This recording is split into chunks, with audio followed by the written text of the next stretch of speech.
बात करेंगे Lawrence Bishnoi gang की और इन सब के बीच आपको बताते चले बाबा सिद्दीकी हत्याकांड को आज के दिन पूरे 1 महीने बीत चुके हैं। मुख्य आरोपी जो तीसरा था वो भी गिरफ्तार किया जा चुका है। उसकी ओर से हर रोज नए नए खुलासे किए जा रहे हैं और आज जो खुलासा उसकी ओर से किया गया है उसने सिद्दीकी परिवार की मुश्किलें किस तरह से बढ़ा दी हैं।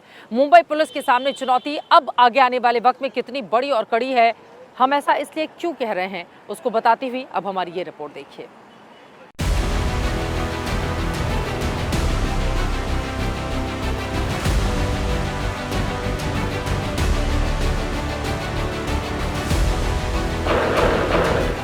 बांद्रा का वो टारगेट पॉइंट, वो हमला, अब सबसे बड़ा उस पर खुलासा हुआ है।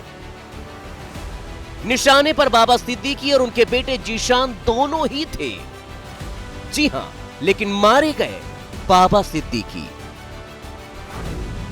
मर्डर का तीसरा आरोपी शिवा अब मुंह खोल रहा है और बाबा सिद्दीकी मर्डर से जुड़े हर राज को खोल रहा है।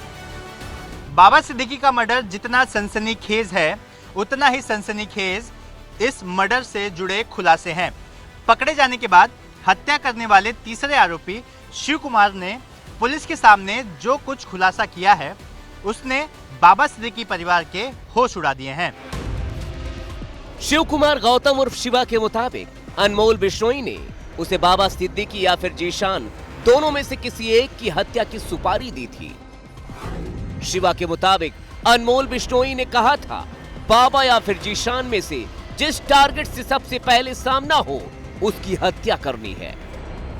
और देखिए तो उस दिन बाबा सिद्दीकी अपने बेटे जीशान के बांद्रा वाले ऑफिस से पहले निकल गए थे।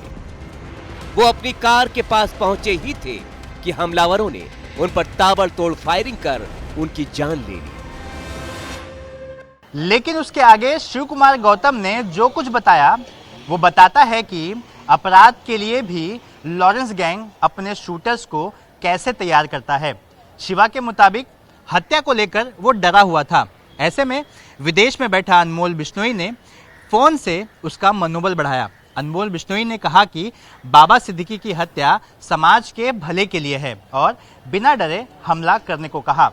शायद इसे लॉरेंस गैंग का ब्रेन वॉश वाला गेम कहेंगे या फिर अपराध के लिए शिवा और उसके साथियों में खत्म हो चुका डर, जिसकी वजह से सरेआम बाबा सिद्दीकी जैसे शख्सियत की जान लेने में हत्यारे सफल हो गए। शिवा के मुताबिक बाबा सिद्दीकी को गोलियों से छलनी करने के बाद वो भागा नहीं था, बल्कि उसने फौरन अपनी शर्ट बदली और उसी भीड़ में शामिल हो गया जो बाबा सिद्दीकी को गोली लगने के बाद वहां जमा हो गई थी। भीड़ भाड़ की वजह से वहां पुलिस के बीच भी उसकी मौजूदगी किसी को पता नहीं चल पाई। उसके बाद वो पूरे इत्मीनान के साथ ऑटो से कुर्ला स्टेशन पहुंचा और फिर वहां से लोकल ट्रेन के जरिए ठाणे से उसने पुणे के लिए एक और ट्रेन पकड़ी, जहां पहुंचकर उसने अपना मोबाइल फोन फेंक दिया ताकि पुलिस किसी भी सूरत में उसे ट्रेस न कर सके।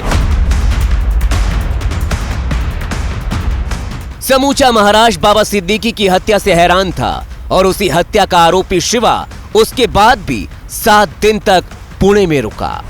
पुणे से शिवा झांसी पहुंचकर 5 दिन तक छिपा रहा। 5 दिन बाद वो लखनऊ गया। वहां शिवा ने नया मोबाइल फोन खरीदा। उसके जरिए अपने साथियों से 11 दिन तक बात कर आगे की प्लानिंग सेट की और फिर बहराइच अपने दोस्तों के पास पहुंच गया।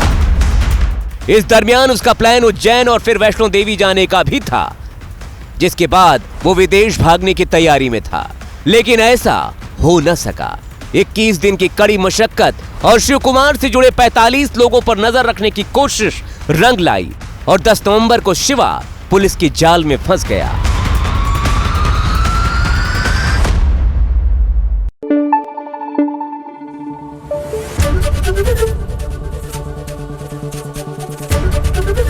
एबीपी न्यूज आपको रखे आगे।